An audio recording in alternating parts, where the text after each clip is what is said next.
नमस्कार, मी चाकरमने आपले स्वागत करीत आहोत।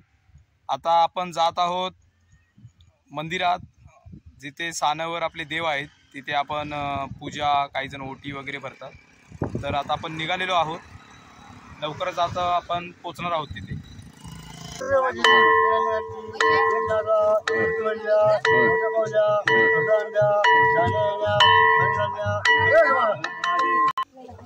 मित्रांनो, आता आपण सानेवर आलेलो आहोत। सानेवर कार्यक्रम कसा चालतो ते आता मी दाखवणार आहे तुम्हाला, तर तुम्ही बघू शकता ते।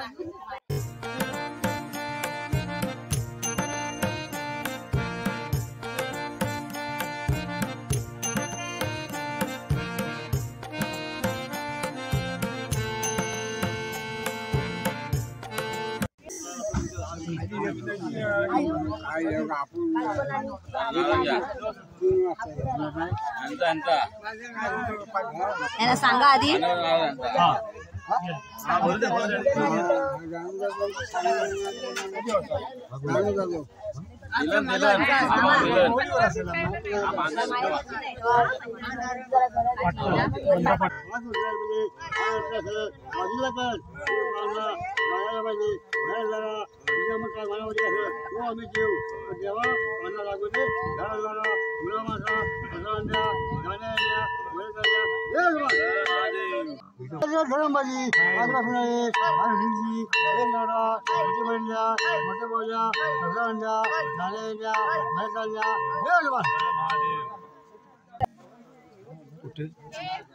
शिमग्याच्या साण्याच्या परंपरेबद्दल काय सांगा? मी नंतर बोलतो।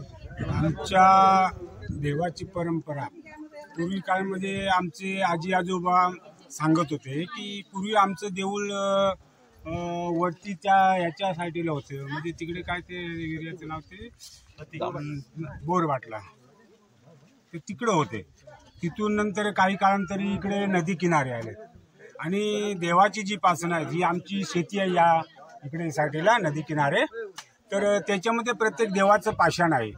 काही देवांचं पाषाण आमच्या वरती बौद्धवाडी आहे, त्या साईडला एक छत्रपाळ म्हणून आहे, धरमदेव म्हणून त्याच्यावरती आहे, कालकाय आहे ती त्या साईडला म्हणजे केळवतच्या साईडला येते, आणि तिथून ते देवाची उगमना आपल्या नदी किनारे झालेली आहे। आणि ती उगमना इथे झाल्यानंतर जी प्रथा आजी आजोबाने आमच्या चालू केलेली आहे, ही एक साना भरायची, आणि ती साना आजपर्यंत आम्ही त्यांची परंपरा चालवत इथपर्यंत आलेलो आहोत। आणि या गाववाल्यांच्या सहकार्याने आणि आजूबाजूच्या लोकांच्या आशीर्वादाने ही आम्ही परंपरा आजपर्यंत चालवल्याने याच्या पुढे चालवत ठेवणार आहोत। धन्यवाद। धन्यवाद।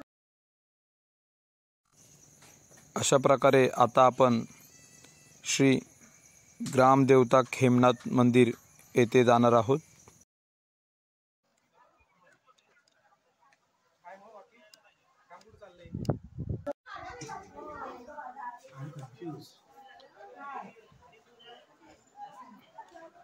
जे सानेवर आपण देव पाहिले ते देव ह्याच मंदिराच्या गाभाऱ्यात असतात।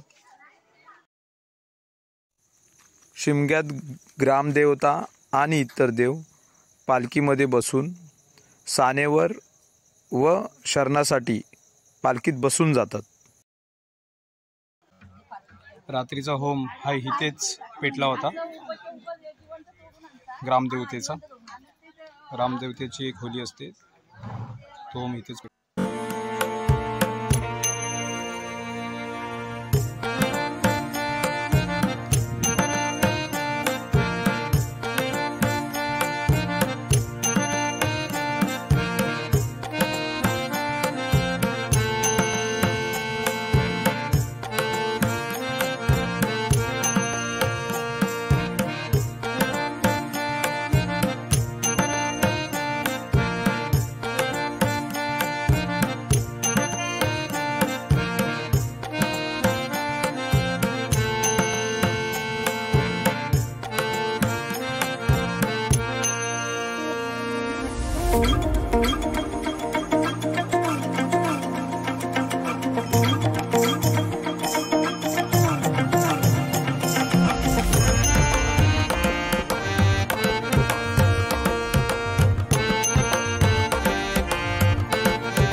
मंदिराच्या बाहेर येऊन देव ज्या ठिकाणी बसतात त्याला सानं म्हणतात. हे सानं आहे.